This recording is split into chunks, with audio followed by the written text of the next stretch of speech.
Pray with me now as we gather in unity in this Taizé service.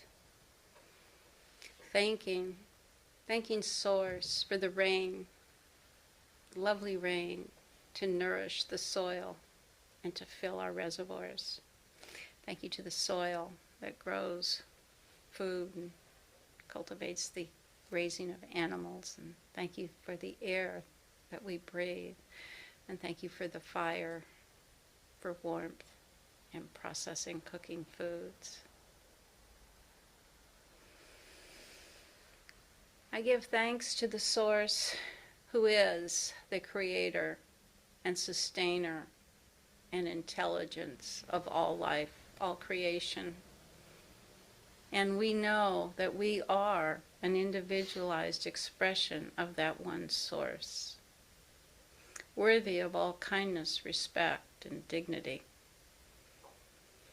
We are imbued with life, light, love, and peace from Source, and we are guided and directed by our divinity within. We give thanks.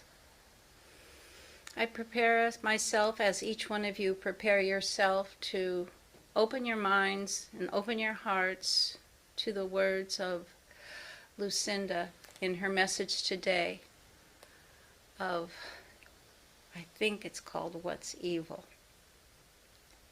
And that's going to be an interesting topic. So I know that each one of us will hear and something will resonate within us. We will discover new ways of thinking and seeing and being in this world. So I close this prayer with humility and gratitude, knowing that a prayer spoken with strong, faithful, loving emotion is a prayer answered. And I also know it is unfolding, as it always is unfolding, right now, for our greatest and highest good. I know it is done. I call it done. And together we say, and so it is. Amen.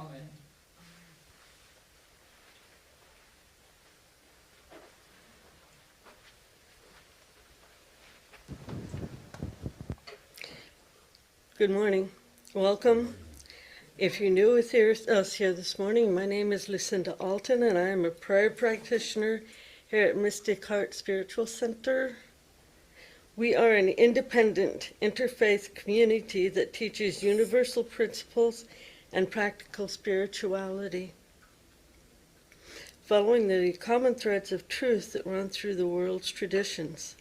Let our time together this morning lead you inward to the guidance and wisdom of your own mystic hearts.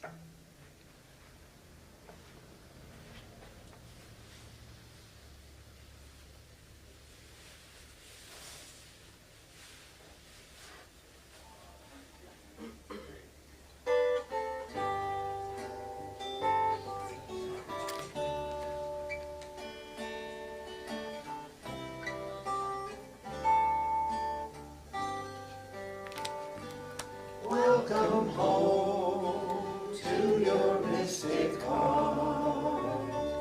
Lay aside whatever came before. Let your own intuition start to guide you to heaven's door. Welcome home to your mystic heart. Lay aside whatever came before. Let your own intuition start to guide you to heaven's door.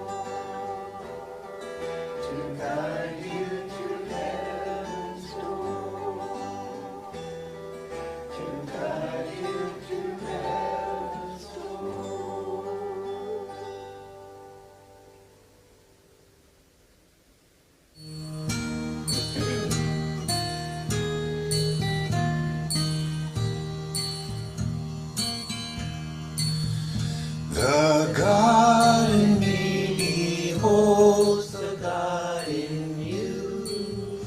Namaste. The God in me beholds the God in you. Namaste. All is beautiful. All is well. All is beautiful. All is well.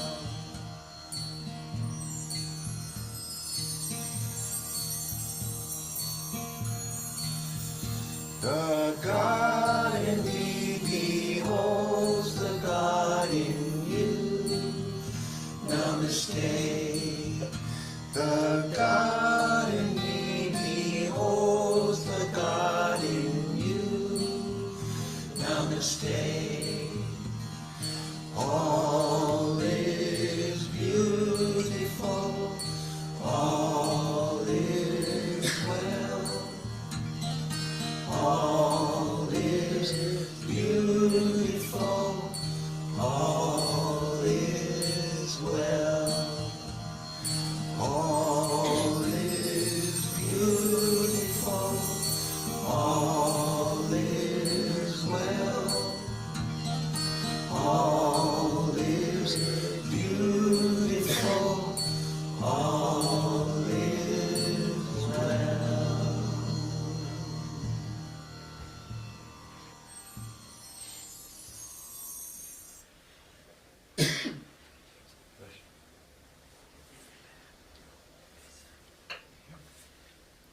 So I don't know about you guys, but that music just always opens my heart and brings me into this space.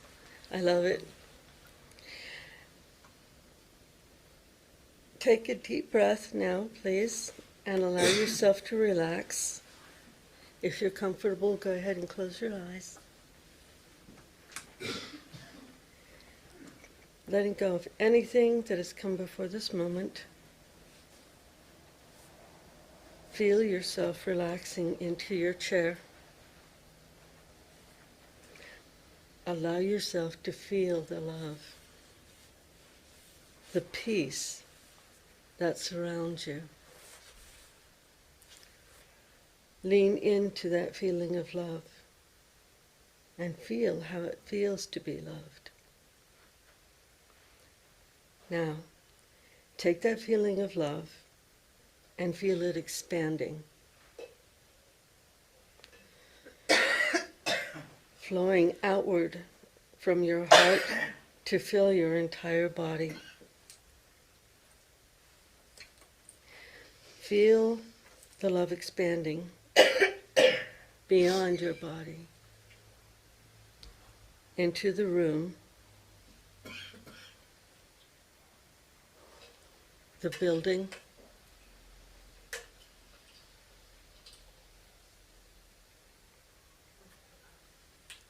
feel the love flowing through you to touch an ever-expanding area around you.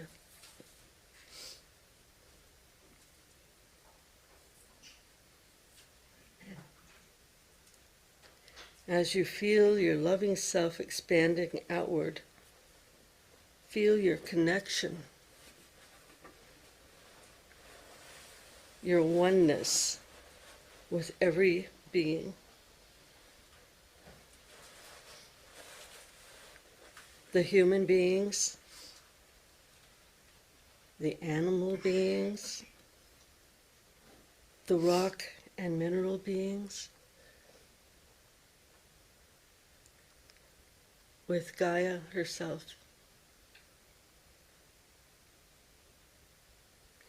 Feel our connection to one another as we all expand outward. Feel the importance, the rightness of each of us in this place at this time.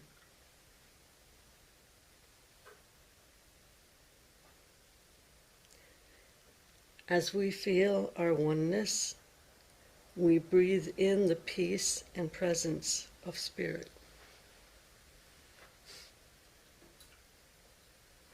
We sense the grace that fills, surrounds, and sustains us right now. Knowing that these qualities guide and govern all that unfolds.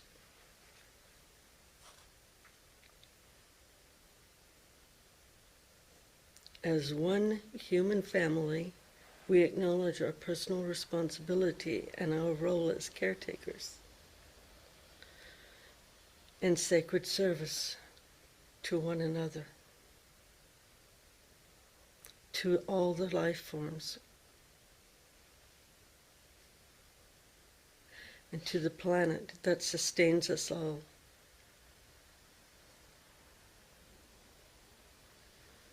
This is our time of celebration and communion.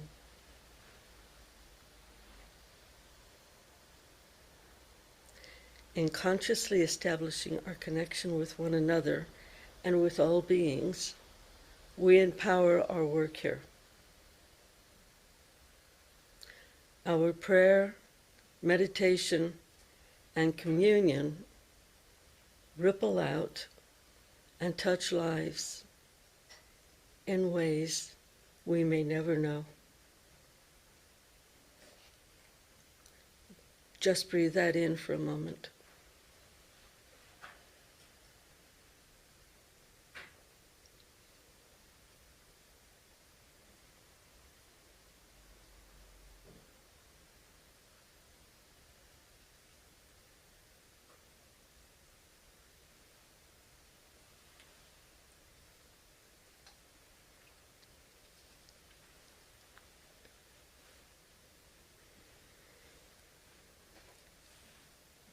Grounded in our oneness, we call to mind the theme for October. See no evil, hear no evil, speak no evil.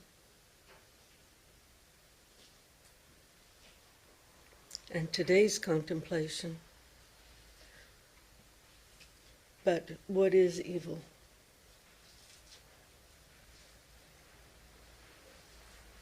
The word evil originates from Old English word ifel, meaning bad or wicked, which comes from the Proto-Germanic root ubelas. Ultimately, it is traced back to the Proto-Indo-European root word, possibly meaning to mistreat, or to exceed proper boundaries.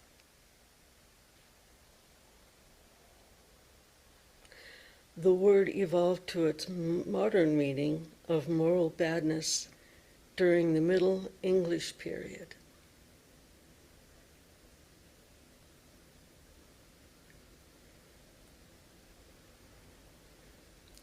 Shakti Gwain states that evil, ignorance, is like a shadow.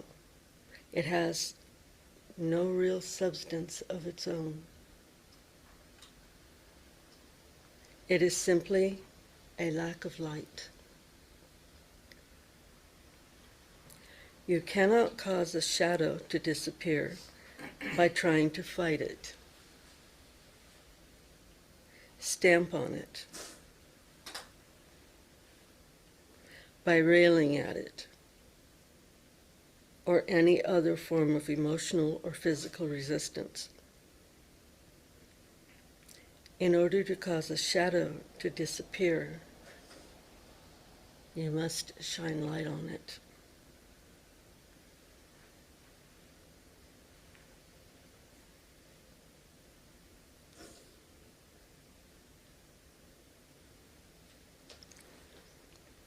In his Science of Mind textbook, Ernest Holmes stated, "One of the most illuminating things that mysticism has revealed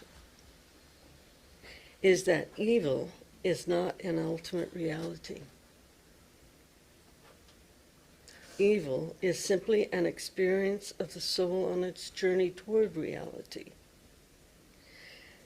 It is not an entity, but an experience necessary to self-unfoldment. It is not a thing of itself, but simply a misuse of power. It will disappear when we stop looking at or believing in it.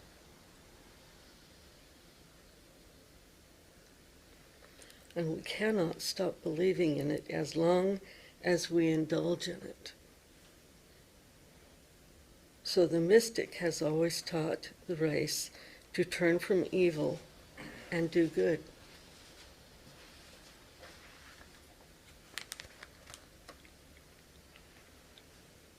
Many Buddhists do not believe that human beings are evil, but they generally accept that humans create suffering through their greed, anger, and ignorance. In Hinduism, the Bhagavad Gita presents evil not as an independent cosmic force, but as a fundamental misunderstanding of reality itself. That evil isn't an absolute force, but a profound ignorance, and that liberation lies not in fighting darkness, that liberation lies in awakening to the light.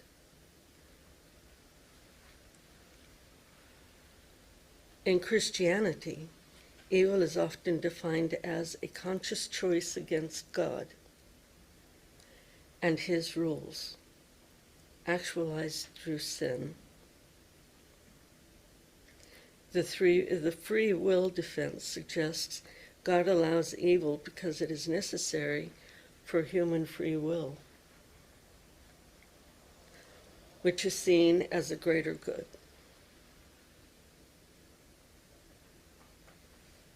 Some interpretations also see evil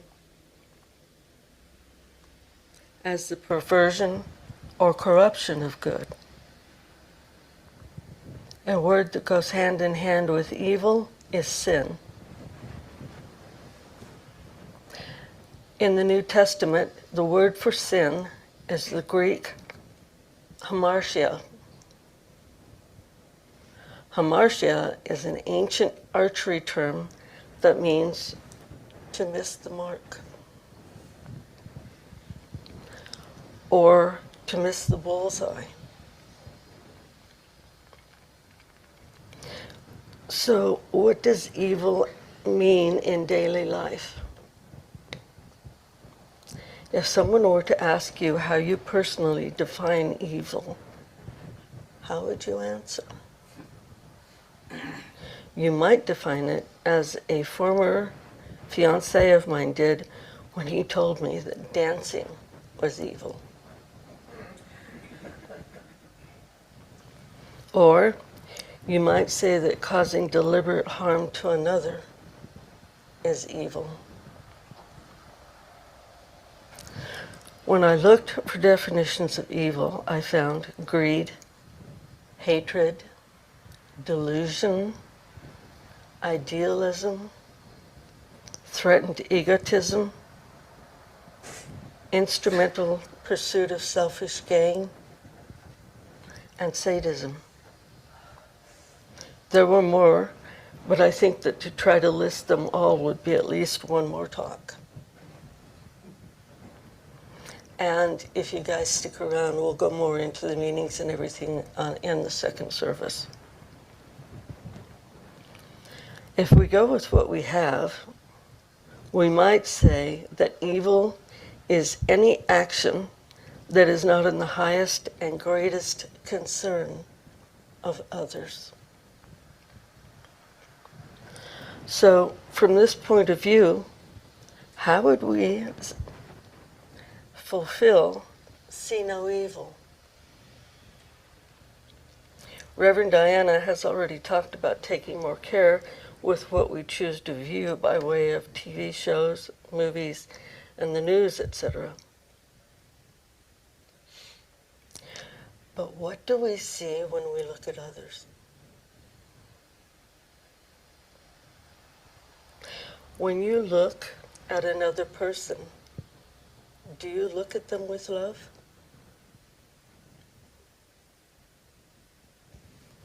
When you're looking at someone you don't know well, or at someone with whom you might not be entirely happy, do you see them through the lens of your anger? Through something someone else might have said about them?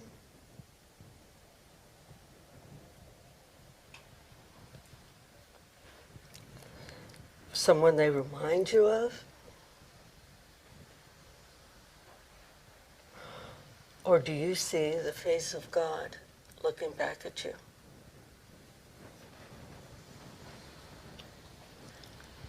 How do you define hear no evil? We have discussed the importance of not repeating gossip to others. Just last week with Diana's talk, we discussed think. Is it true? Is it helpful? Is it inspiring? Is it necessary? Is it kind?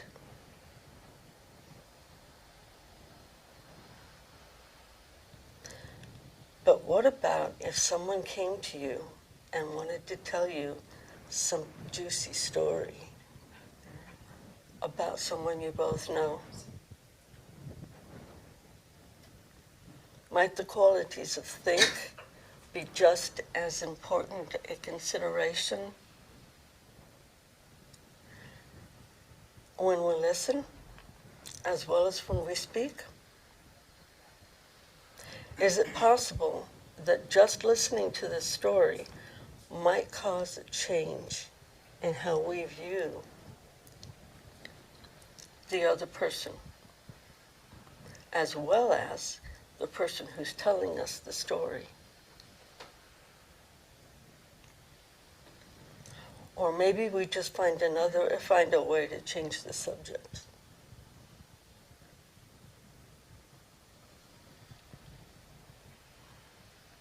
And speak no evil. How often do we consider the question and the acronym? And to expand on it, how often do we fall into ain't it awful thinking? Are we more likely to walk into a public place, such as a business office, grocery, etc., and talk about the bad things happening in the world? Or are we more likely to walk in and describe the beautiful park we visited over the weekend? Sometimes it just feels easier, especially now, to fall into a conversation over politics, right? And please understand that I'm not saying that we should just ignore what's happening around us. We need to be aware of what is going on and where we stand.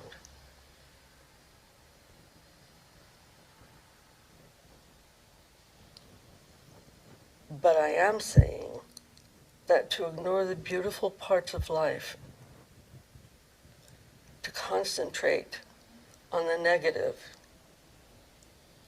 is maybe not the best way to go.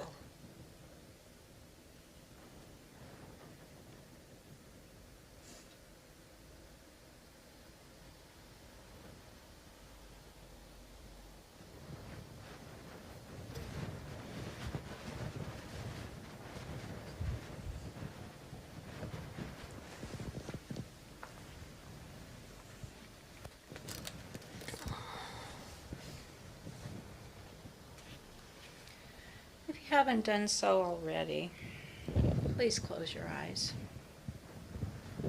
Take a deep breath in and slowly release it. Feel your scalp relaxing. Feel your face relaxing. Your ears. Your jaws. Move into your shoulders. Let them sink. Feel your arms relaxing as you continue to allow the chair to support you.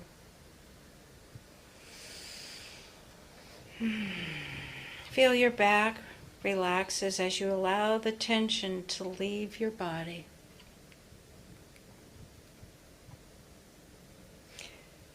And you bring yourself into this perfect moment.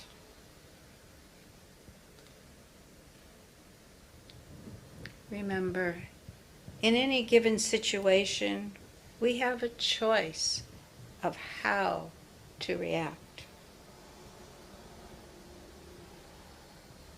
We can react with love.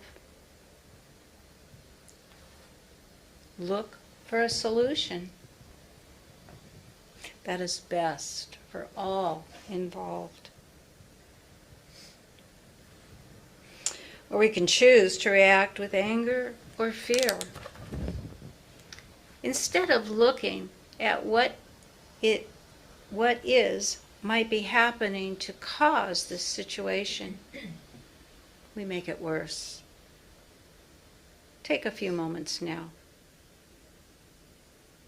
and call to mind a time when you have reacted with love. How did things turn out?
Begin now to return your mind to the room.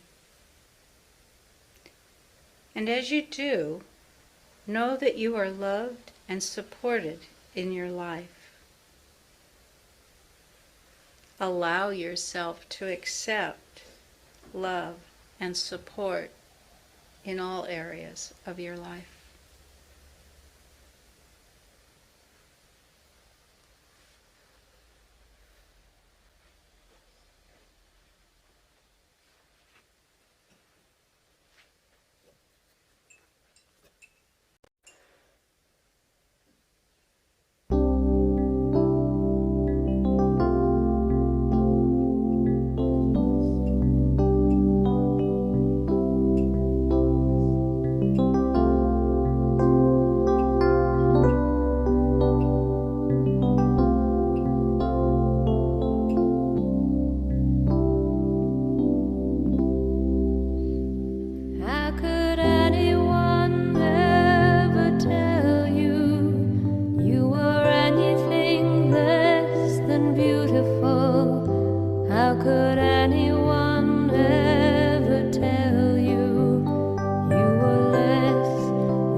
How deeply you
anyone ever tell you you were less than whole? How could anyone fail to notice that your loving is a miracle?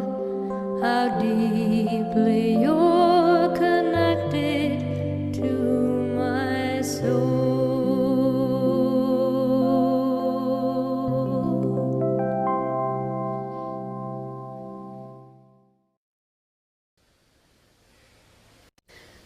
Please join me in our closing prayer.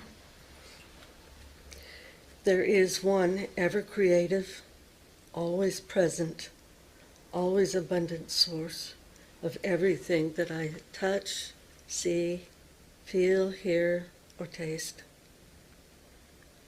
And I know that that energy of that source also flows through me and through each one of us here, as each one of us here. Knowing that, I take the time to take a deep breath before I give in to temptation to view the world around me and my fellow manifestations of the one source in any way that does not see them in the highest and greatest way possible. I release preconceived ideas and see each person with love and wonder. I actively avoid situations where I know that I will hear unkind things about another person. And even though I may vehemently disagree with almost everything that another person might stand for, I look for the good in that person as well. When I look at someone who is from a different perspective or culture, I look for places where we might also agree. I take another deep breath and give myself time to think about something that I might be tempted to say, and to consider whether or not that would be the best possible thing for me to say.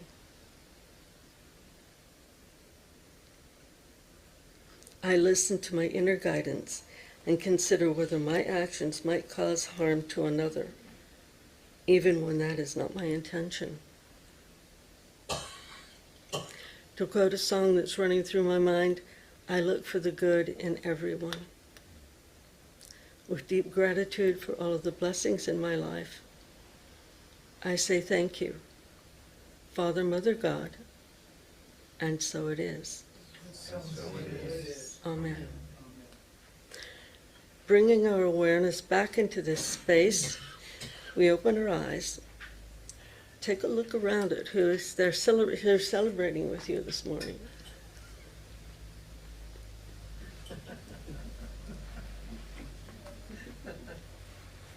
This is your spiritual family, one of your support systems.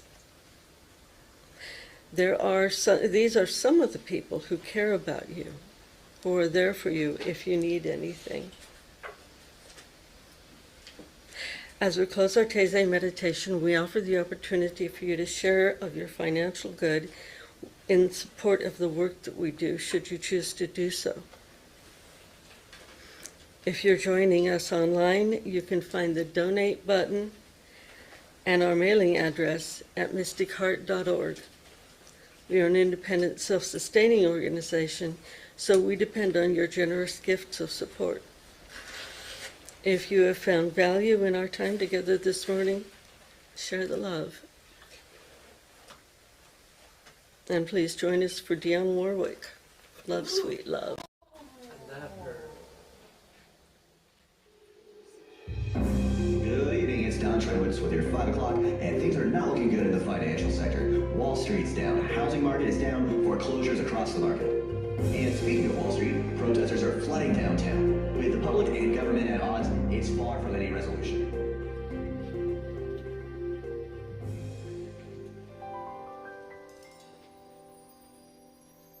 What the world needs now is love.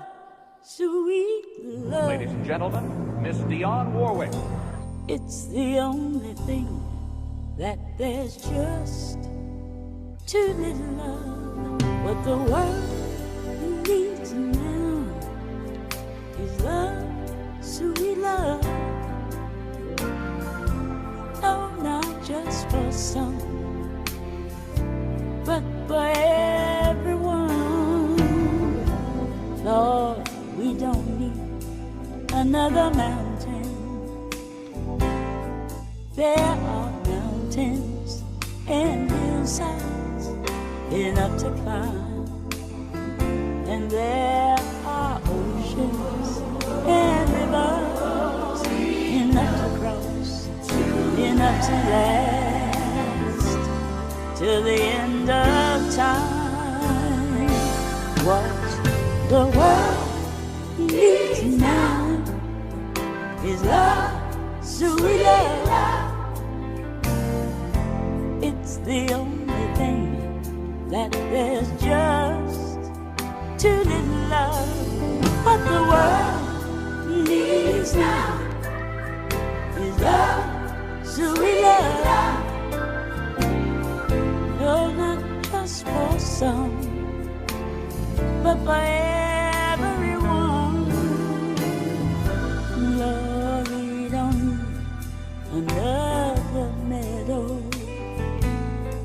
There are cornfields and wheat fields enough to grow, and there are sunbeams and moonbeams enough to shine. Won't you listen, Lord, if you wanna know?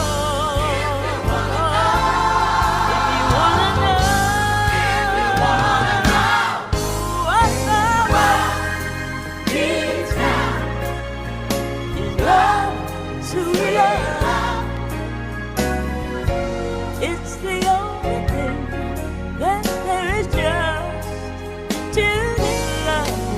What the world needs now is love, sweet love. No, not just for some, oh, but just for everyone.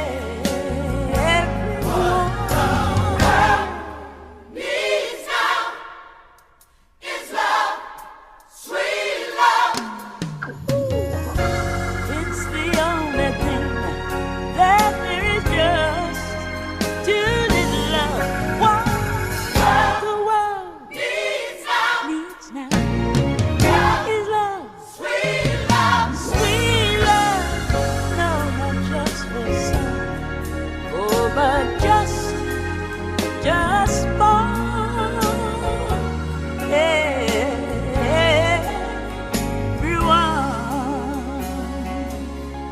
what the world needs now is love, sweet love.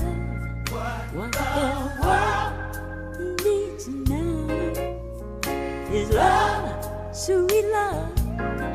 What the world needs now is love, sweet love. What the world needs now is love, sweet love. What the world needs right now is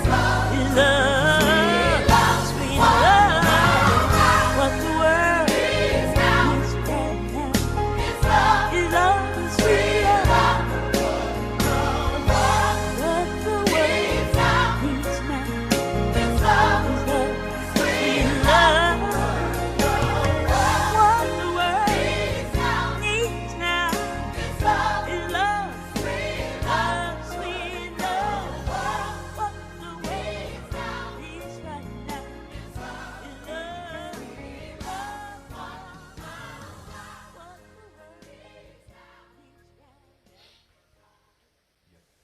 Wow, that was awesome. She is a powerful singer. Oh yes, she always has been. So just taking a moment now to say thank you so very much to each person here this morning for your love and support, both in donations to the church and in your presence. and the gifts that we bring, such as food for later on.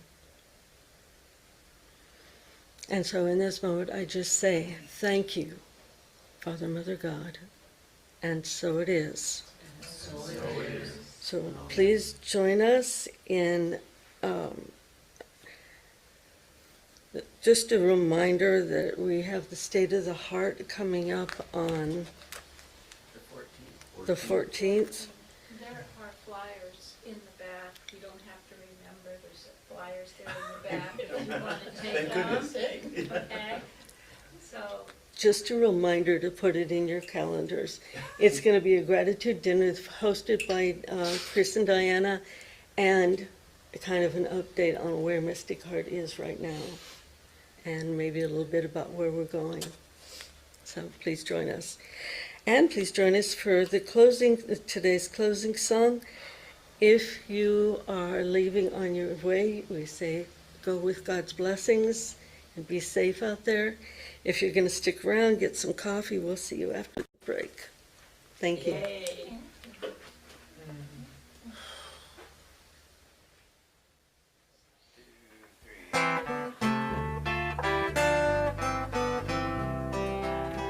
May your soul always find what it's looking for. May your heart always lead the way. May you live in peace and harmony, and may love always fill your day. May your path be strewn with happiness. May success find you everywhere.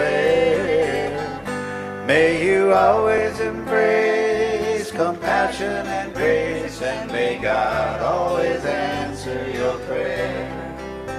May you always embrace compassion and grace, and may God always answer your prayer. Thank you, everyone. God bless.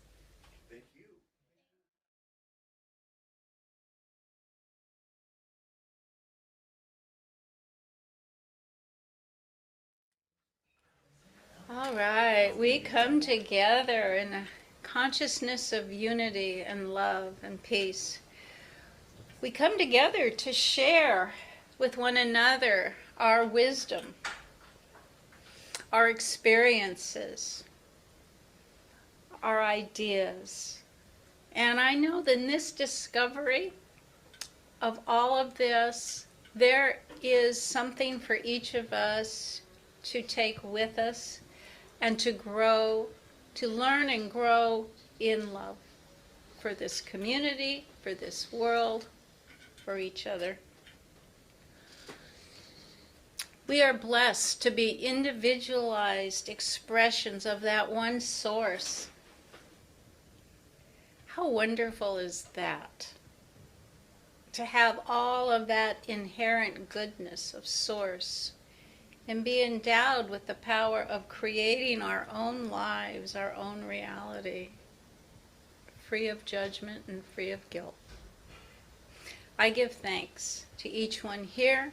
I give thanks to this wonderful space, to our sound team, to our cleaning team, and to Reverend Diana and Chris, who are not here today, but are our great inspiration and leaders. And I give thanks. And together we say, and so it is. Amen. Amen.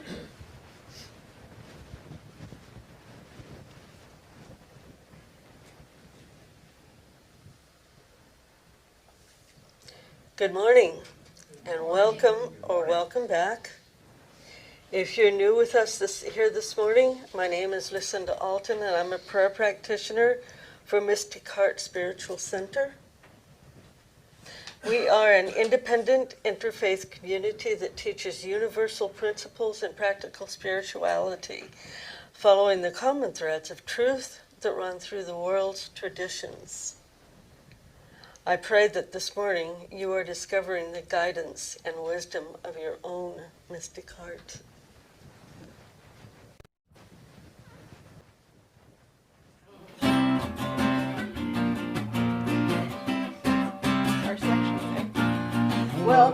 to the mystic heart. Join the celebration. Lift your voice and sing your part. Make this affirmation. Spirit made us family with loving hearts to share.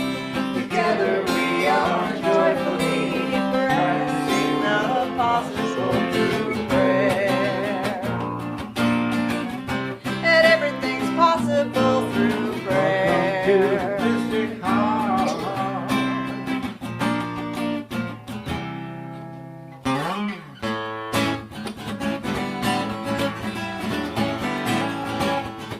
I dare you to sit still. Everybody get up on your feet. See the light in everybody. Everybody get up on your feet. See the light in everybody. Let us be reminded who we want to be. We are love, we are one with family. Hey, hey, hey, hey, hey, hey, hey, hey. Let us make a joyful sound and stand on holy ground. Let us make a joyful sound and stand on holy ground. Let us make a joyful sound. Hey, hey, hey, hey, everybody, get up on your feet. See the light in everybody. Hey, hey, hey, hey, hey, hey, hey, hey, woo.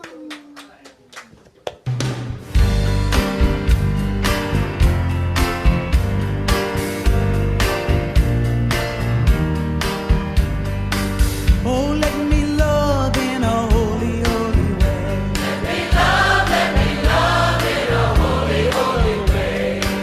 Oh, let me love in a holy, holy way. Let me love in a holy, holy way. Oh, let me know that love is all around me. Let me know that love is all around. Oh, let me know that love is all around. Let me know that love is all around. Oh, let me love in a holy, holy way. Oh, let me love in a holy, holy way. Oh, let me love in a holy, holy way. Oh, let me love in a holy, holy way. Oh, let me live in a holy, holy way. Let me live in a holy, holy way. Oh, let me learn from all the ways I fall. Let me learn from all the ways I fall. Oh, let me know that love can heal us all. Let me know that love can heal us all. Oh, let me know that love can heal us all. Let me know that love can heal us all. Oh, let me live in a holy, holy way. Oh, let me live in a holy, holy way. Oh, let me love in a holy, holy way. Oh, let me love in a holy, holy way. Oh, let me serve in a holy, holy way. Oh, let me serve in a holy, holy way. Oh, let me love in a holy, holy way. Oh, let me love in a holy, holy way. Oh, let me love in a holy, holy way. Let me love in a holy, holy way. Oh, let me love in a holy, holy way. Let me love in a holy, holy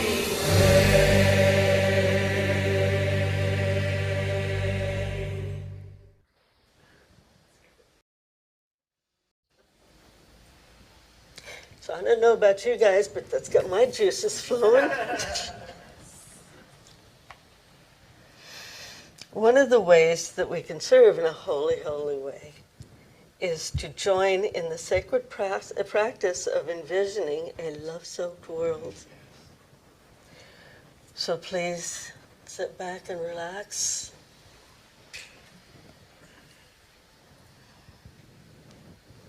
Breathe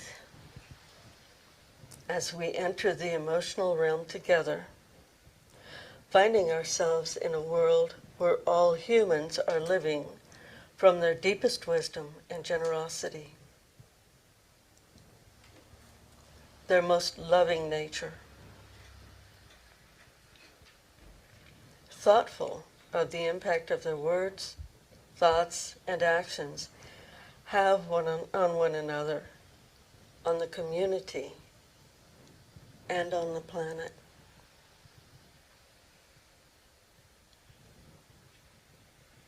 This is a world without greed, where there is abundance in having enough,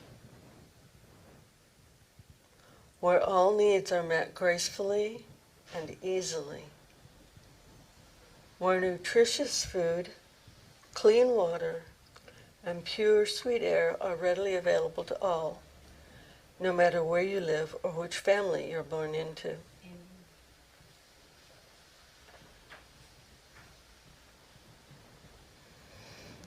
Where warm, comfortable, and affordable housing is a given. Where all beings feel a sense of safety, belonging, and contribution. Where mental and physical health, education, and healthy relationships are ensured by social systems grounded in integrity, honesty, wholesomeness, and the knowledge that we live in a world where God is known to be unlimited. Yes. In a world where children are celebrated as the unique individuals that they are, where from a young age they are encouraged and guided to make choices based on their own preferences. A world where children aren't taught what to think and how to act, but instead are encouraged to explore all information available and make informed choices.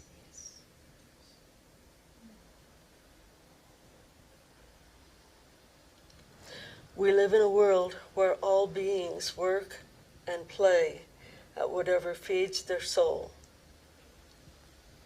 and are well compensated for their service.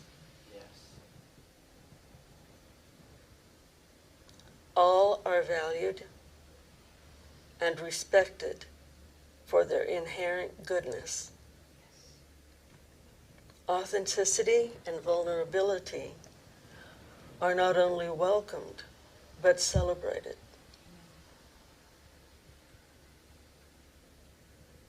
The peace we cultivate within ourselves shows up as a world free of violence, hatred, or indifference.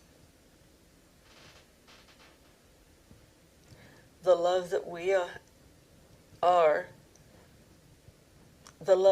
are here to share is given freely to whomever our hearts are called to love.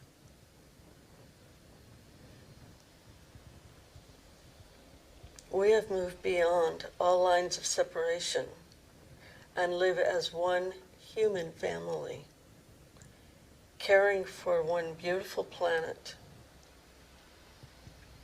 with the reverence she deserves. By the power of our collected intention, powerful imagining, and inspired action, we have undergone an amazing transformation. We are living in a world that works for all beings, giving no power to appearances.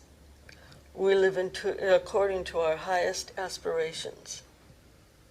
We do not lower our vision, no matter what the world may say. We are at peace with our families, friends, neighbors, and other nations. This community stands as an open and welcoming place for all who seek support, belonging, and a sense of family. It redefines church as a place of self-discovery, authenticity, kindness, radical inclusion, and love, as we are guided to the truth that lies within every heart.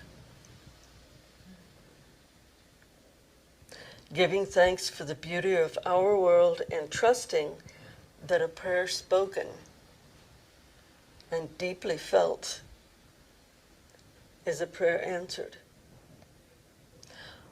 My word is acted upon here and now in full acceptance and great joy, and with the greatest humility.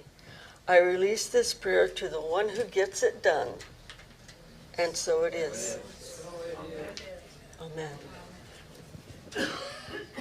I just love that we do this every Sunday morning. I don't know about you guys, but it just makes the rest of my week feel good, especially knowing that in doing this, we send out waves of change that cannot be stopped.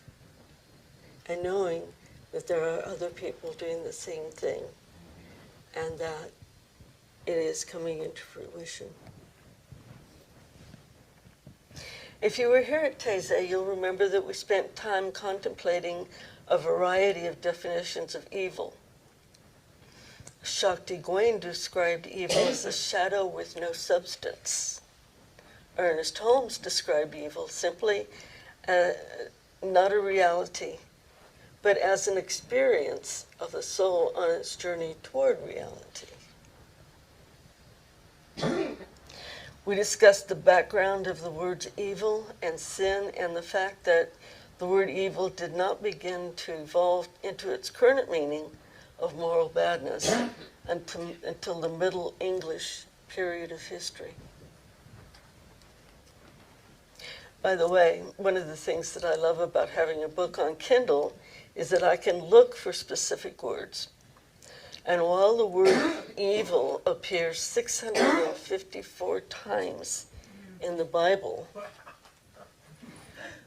the word Lucifer only appeared once.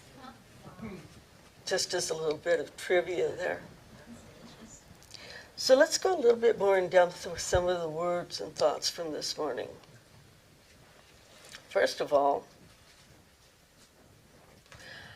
how do you personally define evil? You guys knew that was coming, right?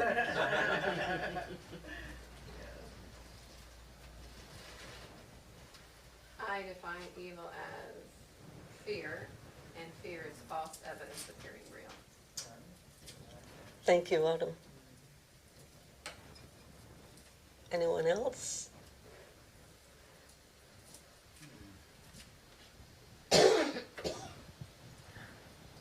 I know it can be a difficult question to answer. Kimberly? Fear is lack of love. If you're in fear, then you're not in love. And love is really all there is. It's illusion, fear. Okay, thank you. And evil, same thing. Okay. When we think of evil, we think of sinful. And using the word sinful, as I was taught, had very negative, deadly consequences. So as I was in exploration, I came to understand that sin is more maybe ignorance and missing the mark of your highest aspirations, your best and highest self. Okay, thank you. That's my next question. Oh, What do you guys think sin is? Autumn? I think sin is the forgetting who you are. It's that veil of separation that we came in with to have this experience on earth. So that's the original sin, is the forgetting, which is not really sin as we conceive it to be, most people. Or you forgot who you are. Exactly. Originally, and we talked a little bit more earlier, sin was actually a term for missing the mark in archery. Oh, that's right. So it's just that today with, and there's a term and it's not coming to me now, and but it just everything that we hear out there today, it's really, it's a challenge to stop thinking of sin and evil as something where the devil's going to get you. The devil's an illusion anyhow. Yes. So, how do you handle sin and evil in your daily life? When other people are talking about it, or when you're tempted to do something that's not your highest or someone else's highest and greatest on earth. How do you guys handle it? Michael? I think it's a matter of inner knowing. You can feel when you're not in your best. Yes, yes. You can feel when your thoughts are in bad places, or when your attitude towards something or someone is off. And I think you just need to pay attention to that, and when you get that feeling, you go, maybe I'm not where I want to be right now. Yeah. Thank you. Bob? Well, I look at sin as when I need to recenter myself, like in carpentry, if you have a level, and what you're building is not level, your bubble is off the mark. So recenter yourself, get your bubble in the right place, and realize God is everywhere present. Thank you. So you need to get your bubble back in the I like that. I do too. Marie, did I see your hand up? Yeah, it was just the connotation of sin. You know, you think of God is going to punish me, and I've been a bad girl, and we had to go to confession. But the way I'm learning, it's more karma. You know, it's you do something evil or bad to someone else, you're going to get that back.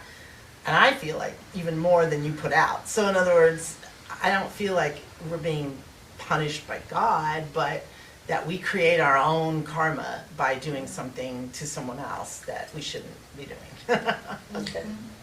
Let me ask another quick question in conjunction with that. Do you think it's possible that we can correct that karma? Oh, yeah. So, you know, you realize what's going on, you stop, you bring yourself back, put your bubble back into the... Yes, put your bubble back. And do you think that it's possible to do things to live in a way that erases that karma? Oh, absolutely. Good. I fully believe that. So do I. Anyone else? I feel the Kimberly way you, and then Dave. Oh. I feel that what, makes karma go bye-bye is forgiveness. Yes. Yeah. If you really hold a grudge against someone else, number one, it doesn't feel good. Number two, the only person you're hurting is you, because the other person really doesn't feel it. So you're kind of self-destructive. So when you forgive and yourself, then you come from a clean place, the love's place. Yes. Thank you. Just Dave? to follow on that, when I see the word sin in Spanish, that's pronounced sin, and in the Spanish meaning of that is without. So I always think it's without love. And so if you apply love, it's like turning the light on the darkness. Yes. You get rid of the sin. That's nice.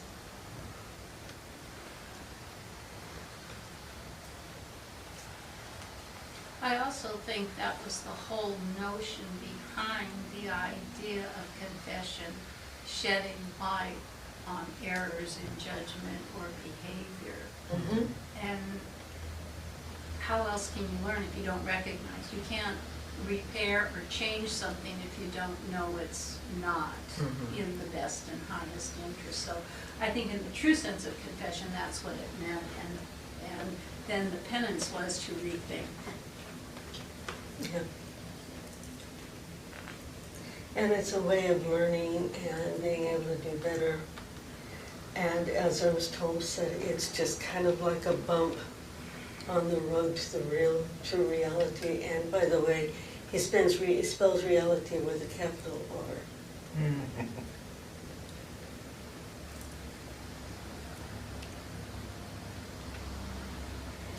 When you're going about your daily life and you look at someone who's being rude, how are you most likely to see them? Rude. My world, the word grace is really big on me. So when I see someone, I just always, my husband gets mad at a driver and I said, give him grace. We don't know. You don't know. It's hard being human. And we all need to give each other grace and that's what I do. And I also just I always go to the light. I used to be afraid of the darkness, but whenever there's a situation or there's someone, I just think I have to just stand in the light, and I just feel protected, and for me, I feel safe there. But I think grace is important. Yes, it is. Absolutely. So that word's been with me recently. Yeah, me too. Autumn? Thank you. I try to see beneath the wound. So, because hurt people hurt people. So what lies, what is the cause of that? Or know that there is a wound that's causing that behavior. So somebody else said, I think it was last week, that it was Chris, that it's either love or it's a cry for love. Right. So in that case, it would be a cry for love. Try to see them in that light. Who they really are is God focused in that body is light. They just forgot. Yeah. Thank you. Bob? I'm reminded of something I think I read in the Bible that says, judge not lest you be judged. Yeah? And as I'm trying to think, and these are tempestuous times we live in, it's easy to fall in the trap of just thinking, oh my God this and oh my God that. And it's not really given to us to judge. It's hard, but it's just and we don't always know the whole situation. So I just kind of remind myself that it's not up to me to apply a moral yardstick to them. Yeah, there are a lot of people out there reacting with fear these days. And I can't say, I don't know about the rest of you, but I can't say that I don't do that occasionally myself. And then I have to bring myself back. Guilty.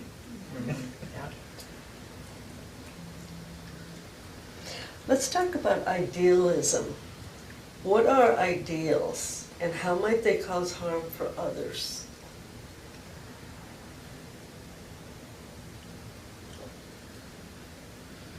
Dave?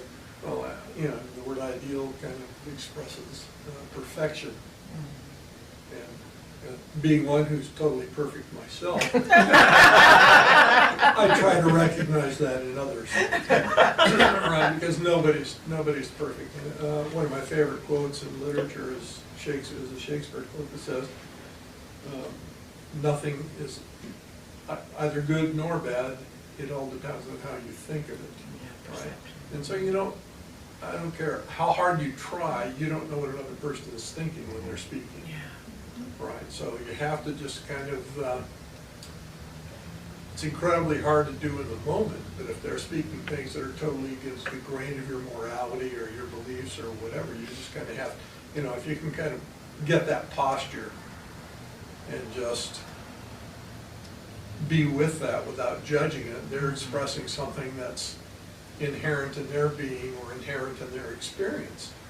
And it's probably good, whether you think it's good or bad, for them to express that, because if they're expressing it, they're acknowledging it in themselves, and that's a big step towards enlightenment, really. Anyone else? So What would you guys think of as ideals?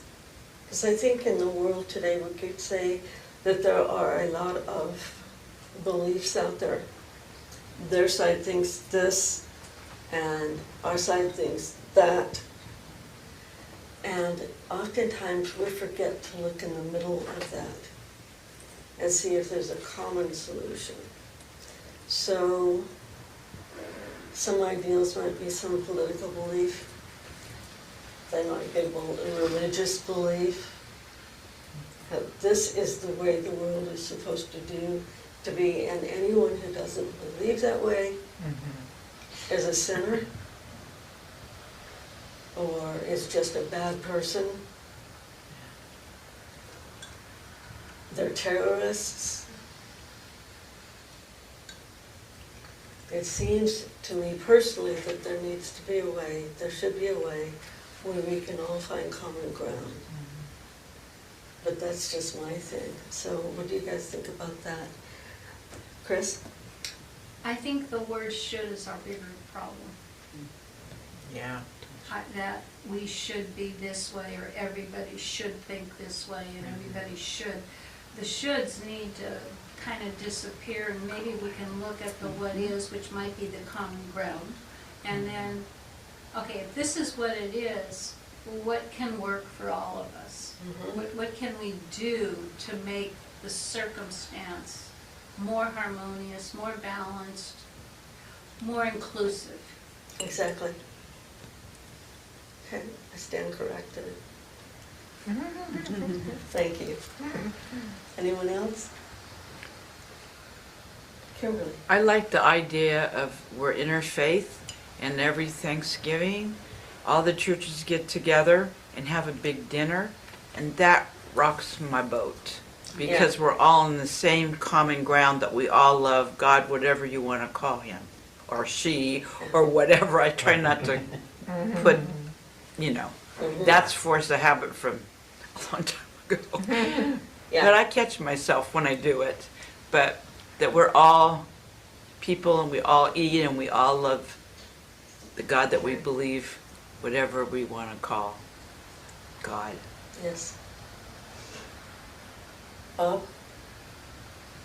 Well, I think the whole world, and all humanity, could learn from your 3 frogs on your table up there.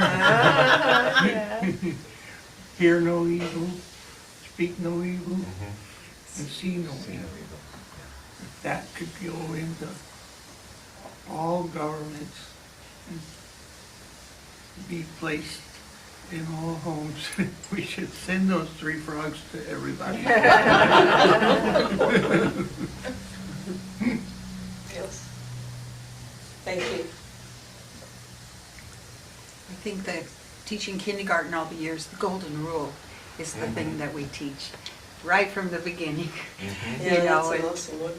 Yeah, I think that's something we can all live by. Treat others as we'd like to be treated. Yeah. So I would say that every day. Yeah. Yeah. And we chant it. Walk a mile. Was that a hand up? Okay. Any other comments? Okay. Another term that we used this morning was threatened egotism. According to the National Institute of Health website, threatened egotism is a theory suggesting that aggression stems from a conflict between a person's inflated sense of self-worth and a challenge to that belief from an external source, such as a criticism or a rejection. How might that show up in daily life?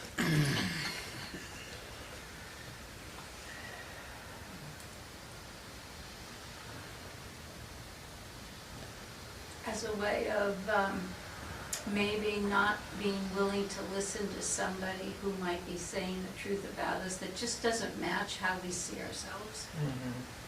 Yep. Anyone else? One thing that springs to mind for me is Chris corrected me on using a word earlier.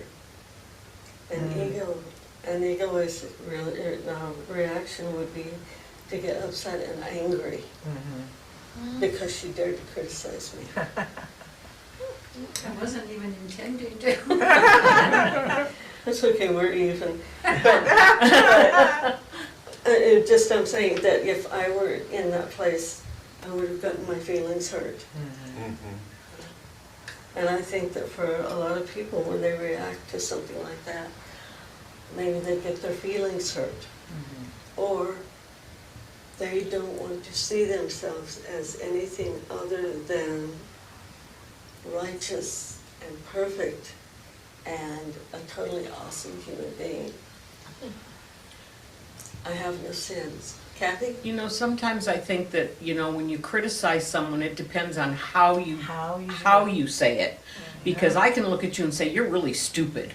Or I can look at you and say, you know what, I don't think that's correct, maybe we should investigate. You know, and it makes a huge difference on how the person receives the criticism. Absolutely. I mean, we're all guilty of it. We all make mistakes, you know, and we all get corrected from time to time. But I think when it's done with kind of a force, that we become extremely defensive. Yes.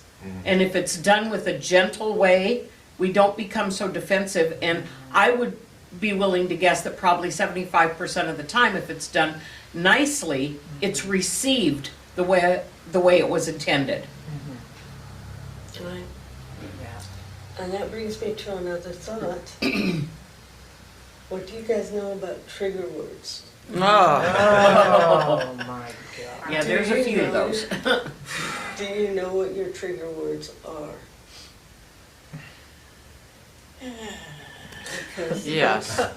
Lord, let That's- me count the ways. So, Lord, let me count the ways.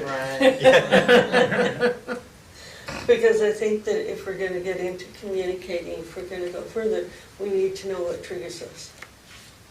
So what words have meaning for you that make you angry? Or that make you sad? Or that make you feel stupid? There have been times when stupid was a trigger word of mine. So if someone said that word, you would be upset. So it's important for us to know what triggers us so that we can kind of build ourselves up ahead of time and we don't have to react to those triggers. I think those words are basically words with negative connotations. Mhm. You know, I mean, the dictionary is full of them, so you know, it's hard to build a list, but you know, that's, to me, that's kind of what drives it. And beyond that, it's not just vocabulary; it's also expression, facial expression, and gestures. You know, if you give somebody the finger, that's a pretty overt expression.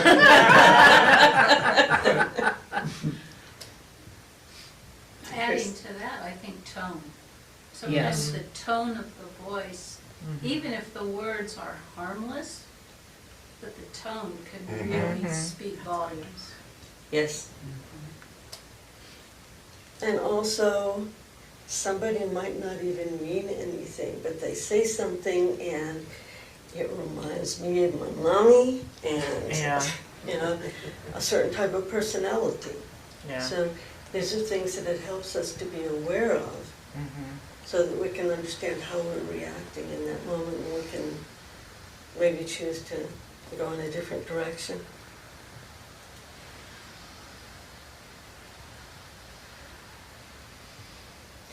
How might threatened egotism cause physical harm to others? Say that again, please. How might threatened egotism cause harm, physical harm to others? When you lash out, like hitting, even when you say things that aren't kind, it can hurt their feelings. Can also hurt your face. Because if they take a swing at you, you know, and I've seen that happen. Yes. I mean, you know, when I was when I was younger, out on the ranch, there was a lot of times that cowboys especially tend to have short tempers, very short tempers, and my brother said something to one of the guys I was working with, and he didn't like it, and he turned around and punched my brother in the face, gave him a black eye. You know, and it happens, but we need to, you're right, if we know those triggers, we can turn around and walk away from them, and then the confrontations don't happen.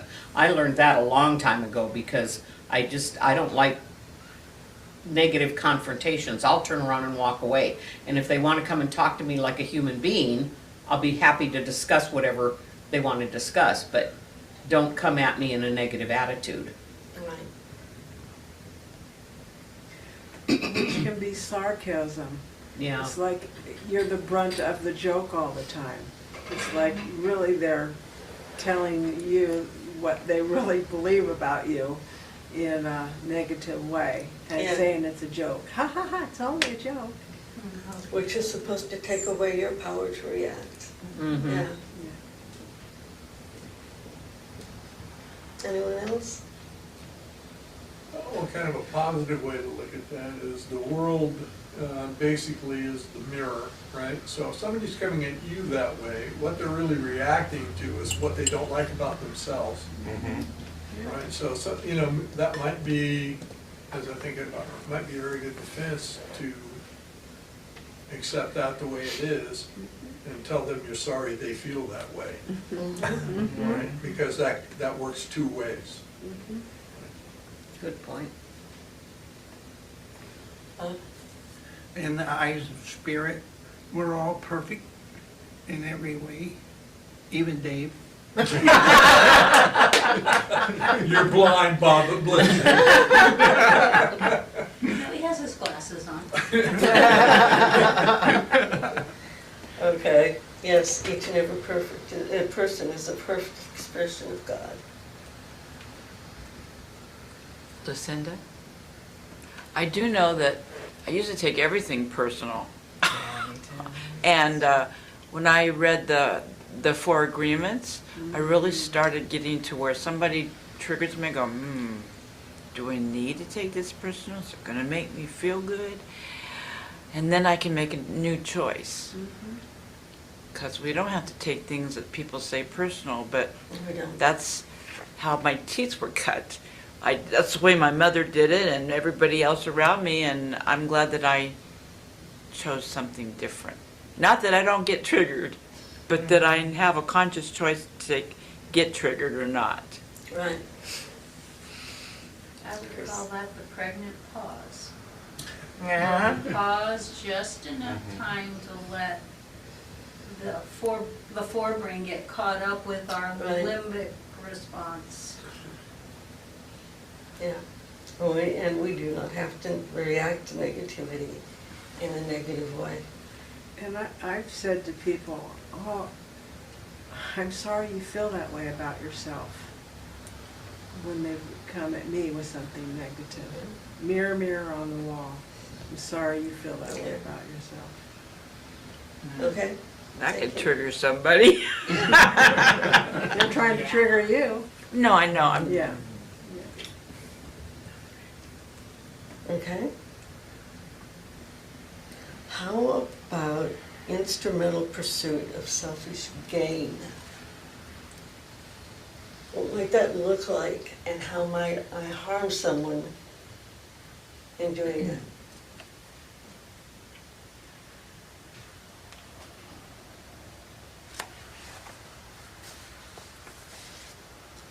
Maybe taking more than we need and not allowing enough space for another. Right. It's just, not to say that there isn't unlimited supply, but if we take more than what we need to be happy, we're not allowing the other to have that same luxury by using up more of the resources that are present. Yeah. Anyone else?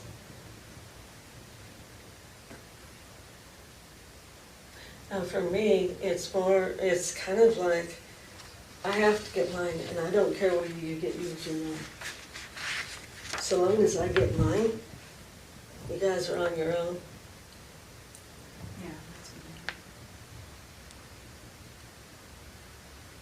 And I can absolutely see where that could hurt people. Instead of saying, I'm here to serve, I'm here to share equally, I'm here to help you get yours. I've got mine, what about you guys? Mm-hmm. Mm-hmm.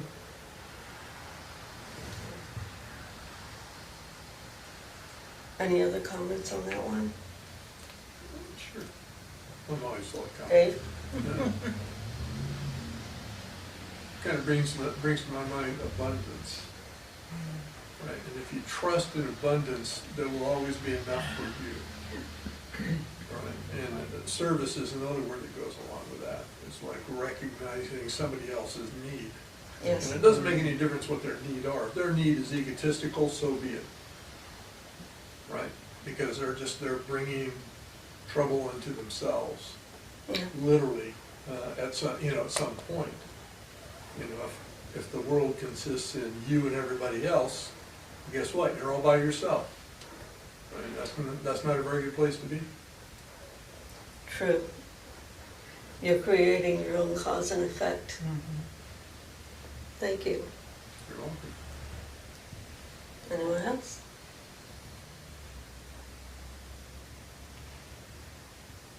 So how might we go about dealing with this in the highest and greatest good of everyone else concerned? So if someone is coming into our situation and they're only out for themselves, how do you think would be the best way to react to that?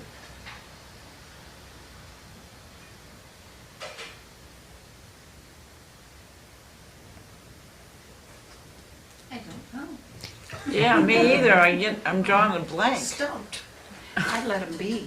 I'll just Yeah. watch it from, I just don't want to interact and let them do their thing. That's their, Just step back out of it. I just, you know, I don't really want to interact with that energy. Right. Right. Thank you. Marie? Yeah, I think stepping out and just not participating can help diffuse it. Because if there's this back and forth interchange where you get defensive and they get defensive, I think just diffusing it maybe is good. Brenda? Well, exactly what I was thinking is, yeah, I would not deal with that well. I would be. That's why I was waiting hear what the answer was. Yeah, it's a real dilemma because it's a two-edged sword. At some point, you feel like you want to be the one that steps in and says, hang on a second. Mm-hmm. The other side of that is that could bring on a real confrontational, negative perspective. So, yeah, I don't know. That's a hard one. I don't know how you get through that. Ignorance, is ignorance of evil good, or should it be called? Should it be called out?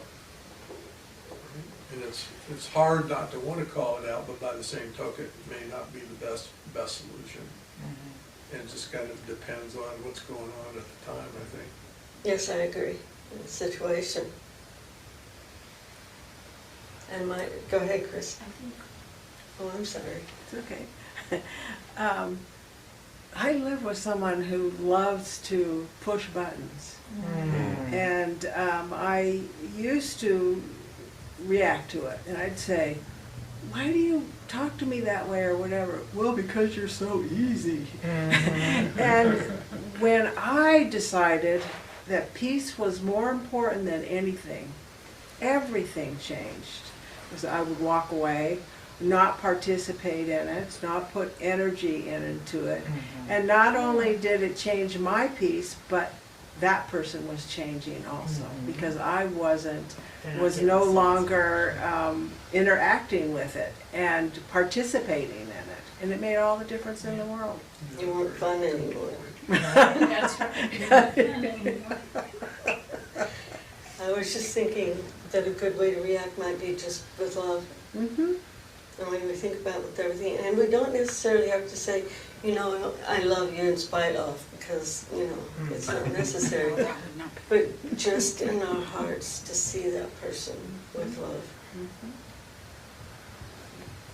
Kimber. I had a friend in my life for like 20 years, and that person would not be kind sometimes, and I would just always ignore it and go, well, I love her, I understand. And she called me, I don't remember, a few weeks ago or whatever, and when I gave her my opinion, which I'd never done before, she really gave me her mind, and I just hung up on her, and then I blocked her because I've been taking it for 20 years and when's enough enough?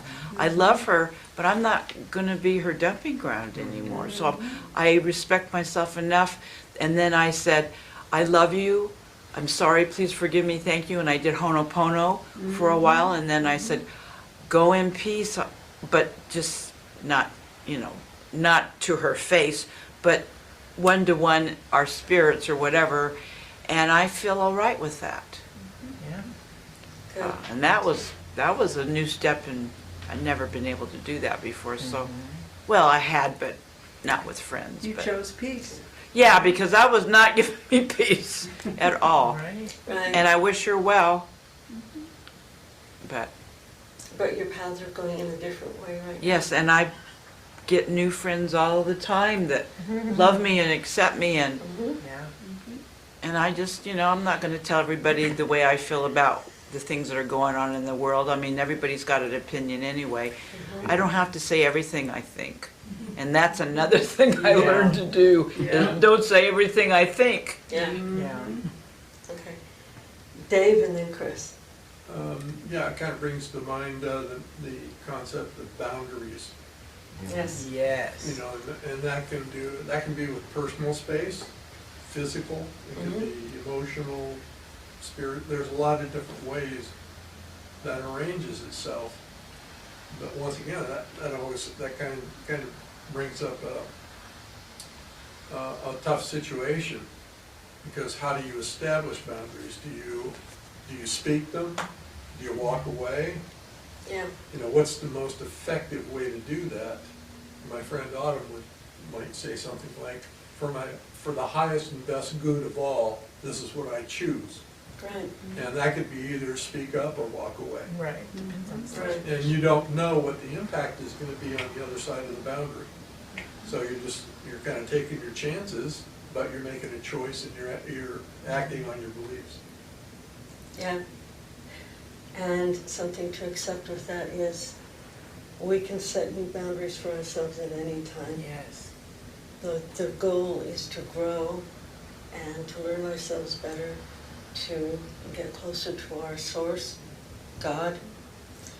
And in doing that, we might find that we need to reset our boundaries. Sometimes people are going to be okay with that, because when we change, everyone else changes. And some might not want to. So one of the things that you might have to accept, like we've been talking about, is that that person doesn't need to be in our lives anymore.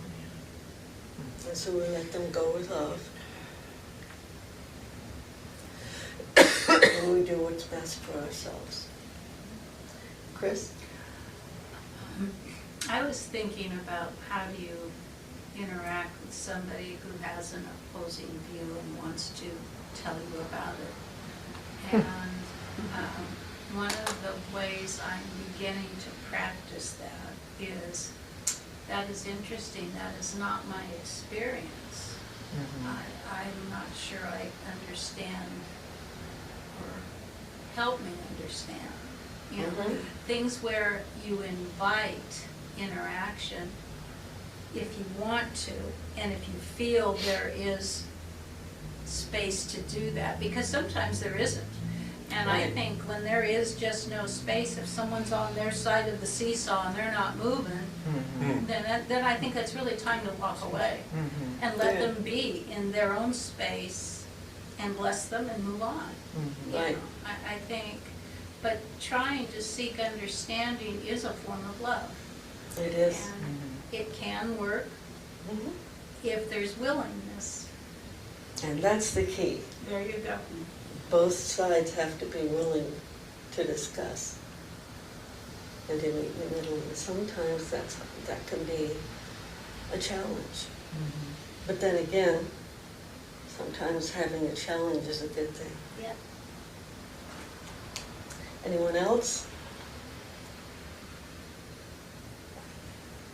Delusions are fixed false beliefs that persist despite evidence to the contrary and are not explained by a person's cultural background. How might that look in our daily lives, and how could we handle it?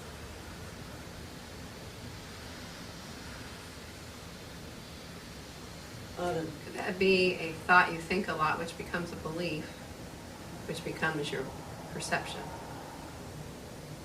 Is that what you mean? By a delusion?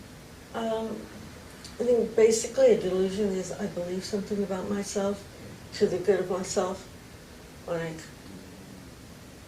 I am the queen of the world and nothing you say is going to change my mind. Right, so that's a belief you think a lot, right? Yeah, that does sound like a big delusion to me. So, how would you go about with someone like that, dealing like with a person like that in your daily lives? Moving on. Sometimes humor is a good diffuser.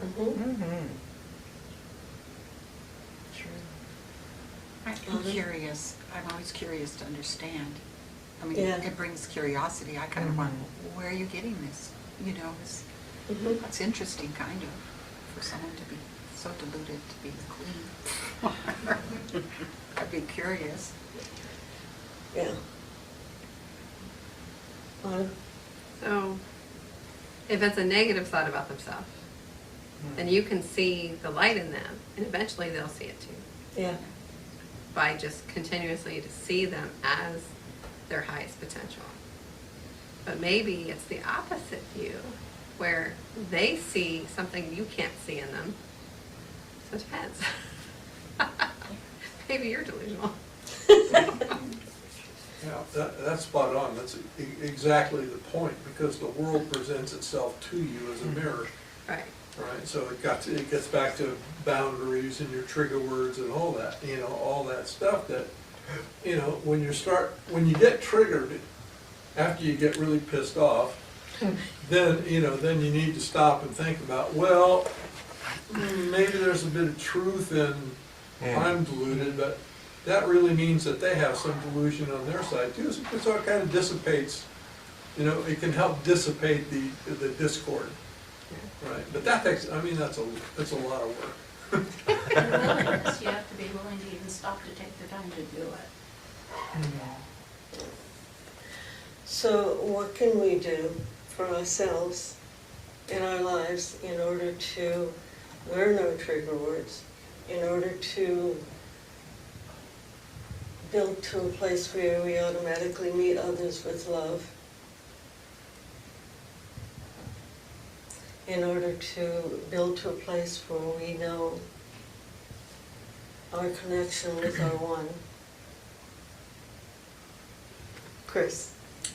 I would call it vigilance, I would call it mindfulness, and start being aware of when you feel that threat or that, because until you allow yourself to feel it, you can't know it. Yeah.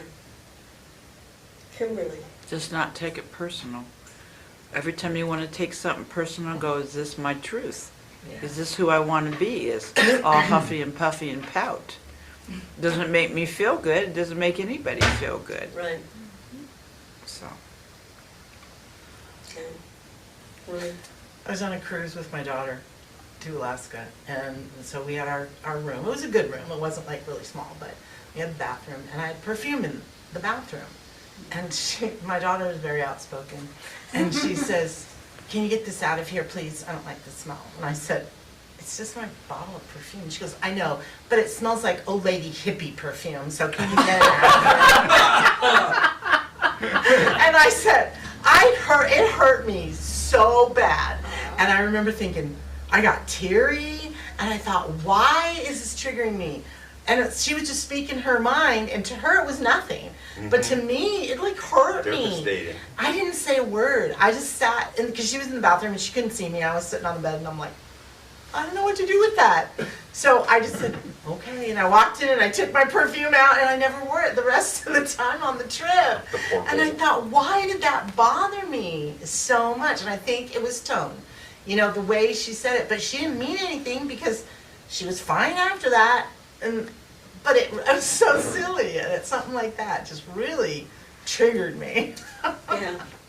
But I didn't say, why did you talk to me like that? I'm your mother. You don't talk to me like that. You know, I didn't say any of that. I just kept quiet because I thought it's not worth it. But I'll never forget it.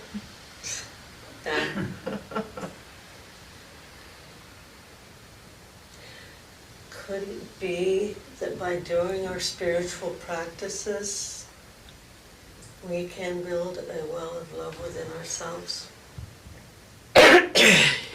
So that we don't need to react.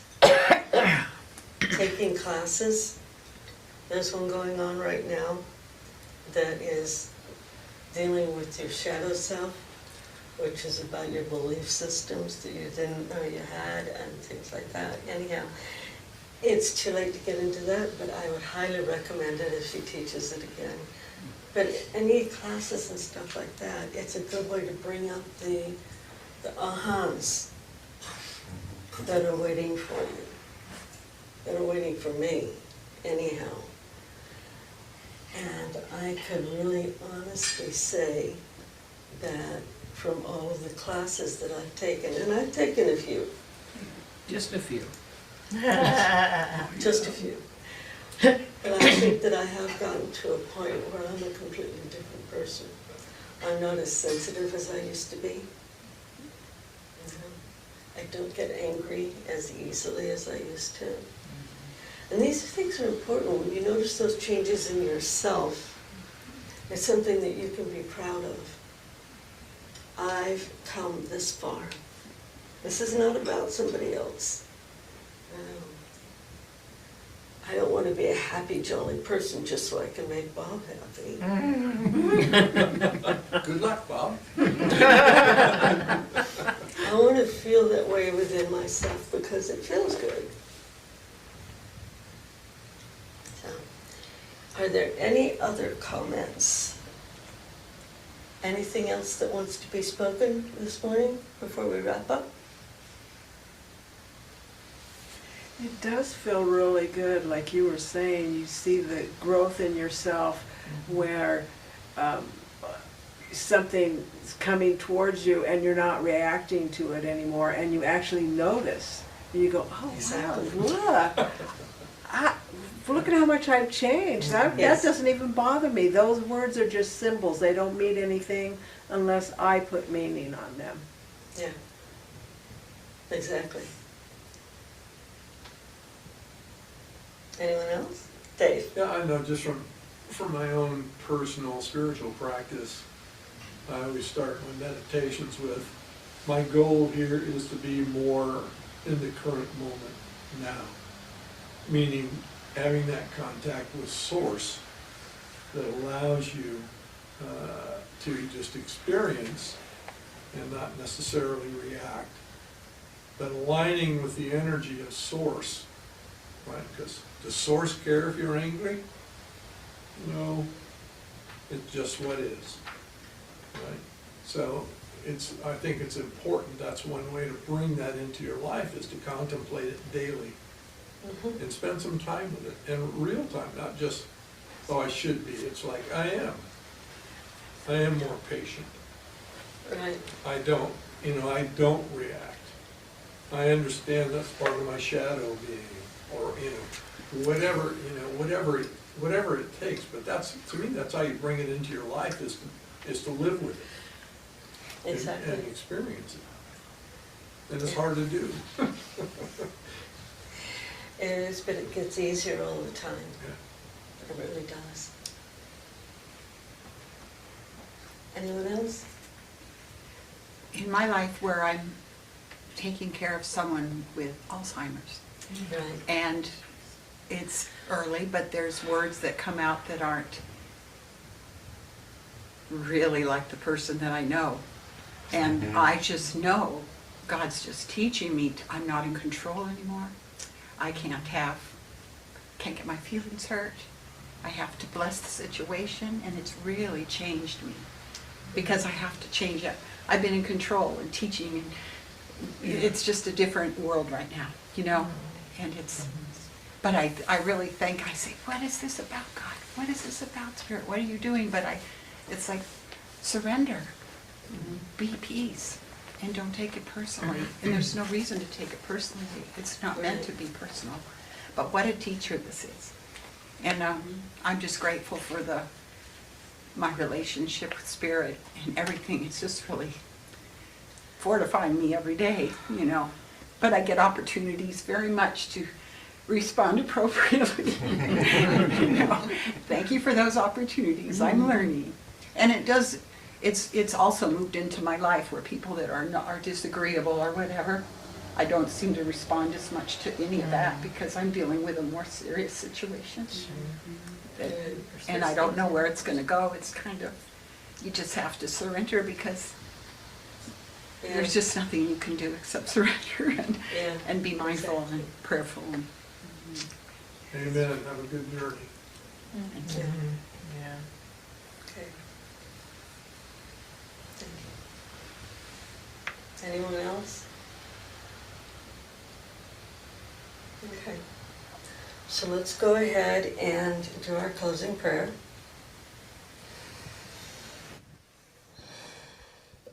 Good morning, God.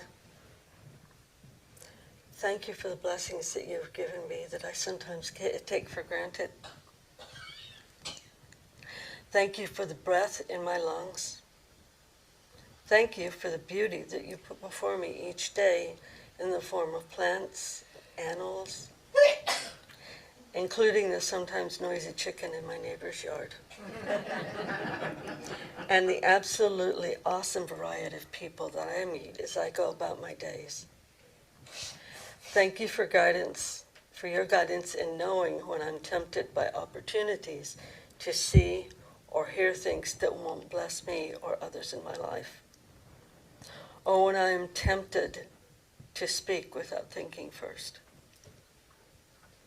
Thank you for guiding me in knowing when some work or action of mine might harm another person so that I might find a different path. I ask forgiveness for any harm that I have unintentionally caused to another, and I forgive any offense caused unintentionally to me by another. Speaking my words into law, knowing them to be true in the present, and with deep, deep gratitude, I say thank you, Father, Mother, God, and so it is. Amen. I invite you to bring your awareness back to your body, to your senses. That'll help. Way to go, Kathy. That's my girl. To the atmosphere in the room. That will help. And when you're ready, open your eyes and re-enter the space. Welcome back. As we close our time in conversation, we offer the opportunity for you to share of your financial good in support of the work that we do. If you're at home, you can go to our beautiful website, mysticheart.org, to use our donate button or to find another mailing address, to find our mailing address. We're an independent, self-sustaining organization, so we depend on your generous gifts of support. If you find value in our time today together, please share the love. We also have a conscious giving program for those who would like to make a heartfelt monthly commitment of support so that we can more effectively plan our growth. As we support our Mystic Heart Gathering Place by joining in the sacred practice circulation, please enjoy a video with Nemo Patel and Daniel Namad. Thank you.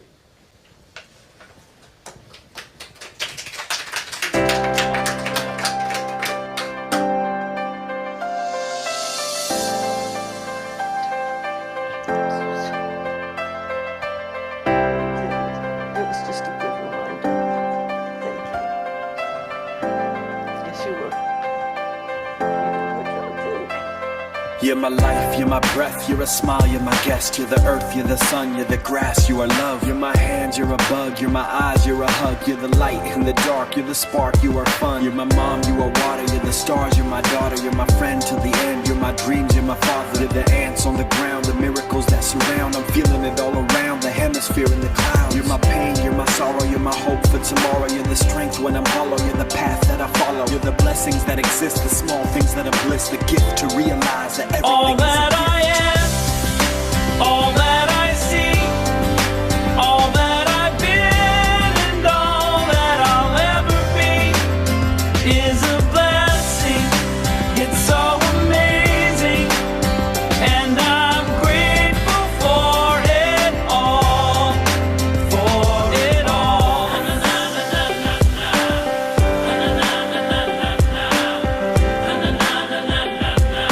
Grateful for it all. You're the blessings every time I try to count. You're the lessons that I learn every time I turn around. You're the water when I'm burned every time I think I found everything I'm looking for. You're the sign saying stop to take a bow and keep moving forward and start looking towards your heart. It'll open all the doors and only then you'll start to hear the world singing chorus with your mind and heart. Aligned in purpose, everything All will feel that I gorgeous. all that I see, all that I've been, and all that I'll ever be is a blessing. It's so amazing, and I'm grateful for it all, Every day I sit and pray cause what I have is more than I deserve or could ever imagine. How do I give back to all of this magic and spread the love so everybody can have it? Doesn't matter if I'm rich or poor, if I got a family or if I'm all alone. Bad things happen, I can just complain and moan. But there's a million things that I can be grateful for. So I lift up my hands now, and I open my heart, and my gratitude goes out to everything near and far. All that I am, And everything I see, everything I hope, and everything I dream, everything I feel, and everything I be. I look deep down and feel all the blessings. Everything I am, and everything I see, everything I hope, and everything I dream, everything I feel, and everything I be. I'm grateful for it all. It's amazing. Everything I am, and everything I see, everything I hope, and everything I dream, everything I feel, and everything I be. I look deep down and feel all the blessings. Everything I am, and everything I see, everything I hope, and everything I dream, everything I feel, and everything I be. I'm grateful for it all. It's amazing.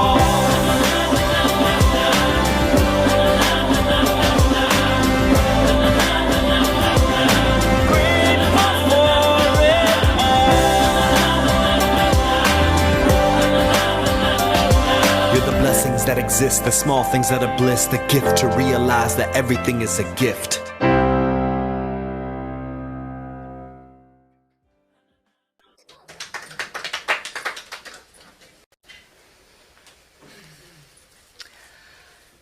I stand before you grateful for each one here and your generous gifts, but not only of your treasure, but of your time, your talents, your joy, your presence.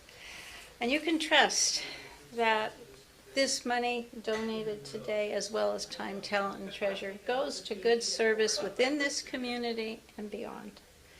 So I offer thanksgiving to each and every one, and to Source, from whose hands this comes to us through you.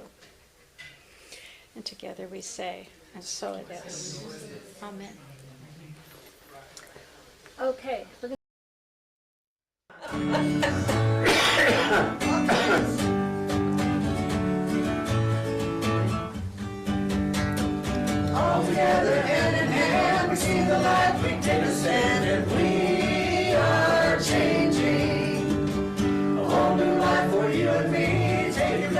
set free and share this blessing. Love be with you, peace enfold you, Spirit lift you, breathe it in. Truth come through you, make good flow through you, let joy renew you until we meet again. Love be with you. Ooh, love be with you. Ooh, love be with you. Ooh, love be with you. Ooh, love be with you. Ooh, love be with you until we meet again. Love be with you. Ooh, love be with you. Love be with you. Ooh, love be with you. Love be with you. Ooh, love be with you. Now breathe. Love be with you. We love you. Have a beautiful. All right, time to eat.